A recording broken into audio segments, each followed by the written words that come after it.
Welcome back to Phones and Drones. You know, I have been a huge advocate for the Samsung Galaxy Fold and foldables in general since they've been announced and have come out.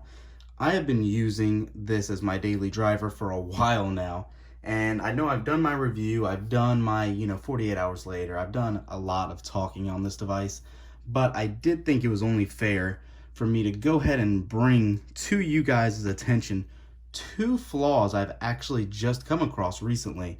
And I wouldn't say necessarily they're significant, but I don't believe that they should be looked over either.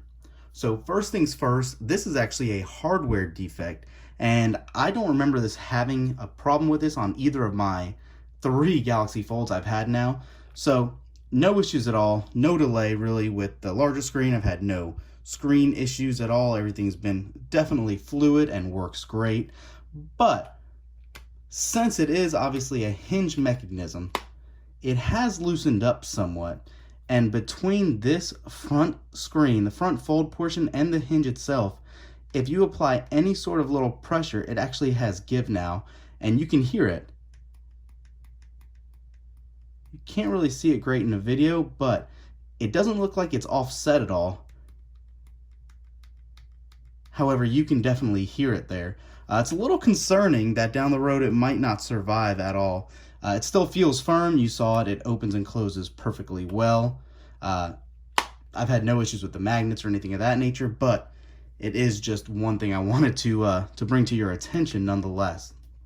The second thing, and this is kind of, again, not necessarily unique to Samsung, but it's worth a call out nonetheless, is their track history with software updates. So this phone is still stuck on the August 1st security patch. I'm not sure if you can see that there, but I'll bring it up for you guys. There it is. This has gotten not a single update since it has come out. That is a problem. This is, I understand, a niche item. It is not a flagship device like the Note 10 or the S10 lineup is. However, you have early adapters that are spending upwards of, 2,000 plus on this phone, and you expect a little better support. There has been now, God, I want to say 3 betas for Android 10. We don't even have a September, October, or November software patch for the Fold. Again, I believe that is worth a note just because you would assume there'd be a little better support on this device, and there has not been that at all. Aside from that, still loving the phone, have had no issues aside from that, and basically how they've implemented that multitasking with the multi-screen options and all that have been great. Everything's been fluid. I have no problem on this version of Android. Just beg to be said that this is still an outstanding option on this device. That you would hope not to be the case when you drop all that money. Am I out of line? Leave a comment down below to think that or not, if you agree or not. Aside from that, that is it. Phone's been great. Still using it as my daily driver. My iPhone 11 Pro Max has taken a back seat to this again. I had the Pixel 4, and that's another story. If you haven't seen my video, I'll throw a link up in the description for that again, because that just did not hit home either.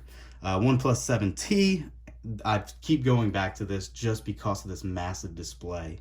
Yes, they are working on a 2nd gen already. Yes, the Razr will be announced this week with the different form factor of the flipping over on the vertical hinge on the horizontal hinges aside from the vertical hinge on these.